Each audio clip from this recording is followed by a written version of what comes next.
Hello, and how are you on this wonderful day? I'm Janine, your host and founder of Janine Kathleen, where I help you lead with intuition and live with intention.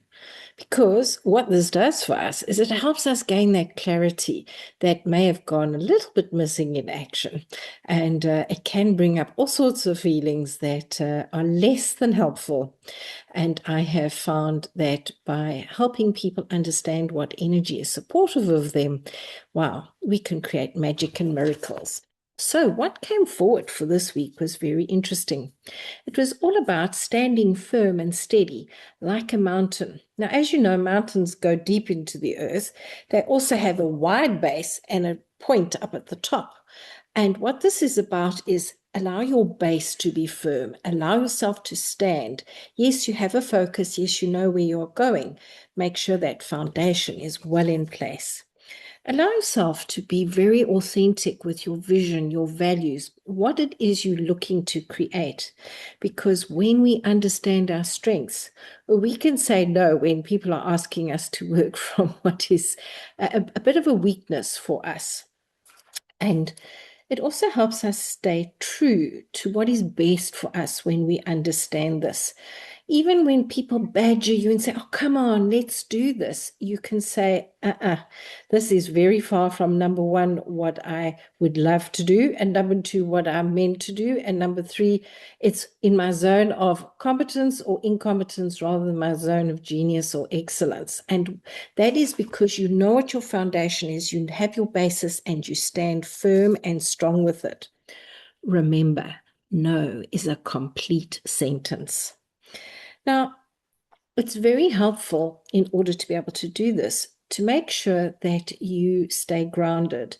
I will visualize roots coming from my feet into the earth, and I will feel like my middle channel is going down to the earth and up to the heavens, and I'm connected heaven and earth, and I feel grounded and connected with source energy, because that way people are unable to manipulate us for their ends. We also understand that when we come into stillness, when we do either meditation, reflection time, or just simply sitting with your hands still, your feet still, eyes closed, and just allow yourself to think of good things, feel good things, or like myself, I will just visualize a rose or the flame of a candle and focus on that, because what we found is it's very difficult to think of more than one thing at a time. So if you're focusing on that rose and that or that flame, it helps you to come into that stillness.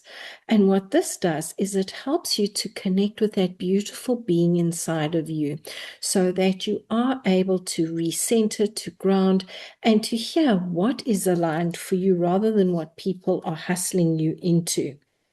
It also helps us to step away from the hurry up syndrome. I have learned quite painfully at times that when someone is hurrying me or I'm hurrying myself, that's when things go a little bit off kilter, off track.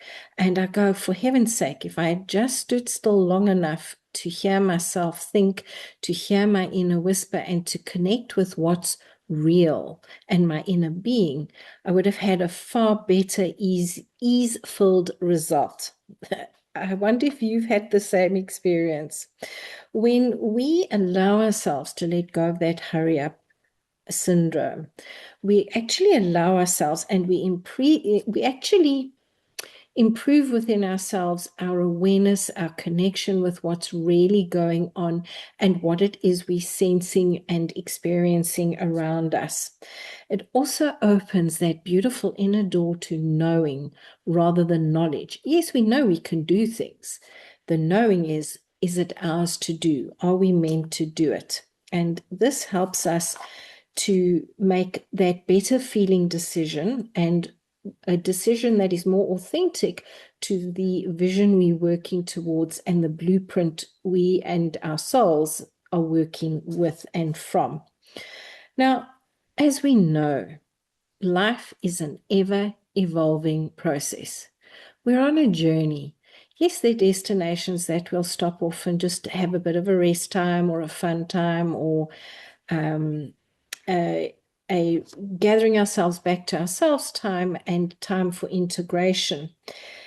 It's to understand that that is part of the process, just like the stillness I was talking about a few minutes ago. It's part of the journey. And that's one of the reasons it's really quite important to make time for the stillness, because it also helps us when we sit in stillness and we start working from what we value, our authentic self, that we start to see the blessings and things to be grateful for.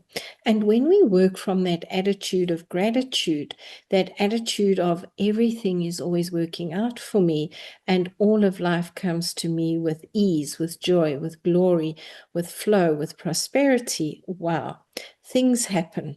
We are able to look at past experiences, let go of the pain of it, and step into the experience of it. And in this coming week, we can take the blessing of that experience and help ourselves to move forward in a way that is authentic, and it allows us to work with the energy of the week rather than against it.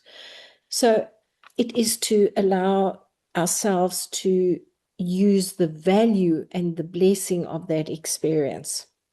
So when I look at it, as we have put in the foundations, we understand the experience and we come into stillness, we are able to see if something is going to be of benefit to us, if it is ours to carry out. Alternatively, maybe it's to wish the other person best of luck and tell them you'll be there to cheer them on, and because it's outside of your strength, it's outside of your journey and where you're going. Have an incredible week. And if you'd like to know more about my step-in program, reach out and we can chat. In the meantime, enjoy the journey, enjoy the process. And remember, even when it's hard, it really, really, we can be grateful for it and we can work from a place of strength rather than of struggle. Have a good one.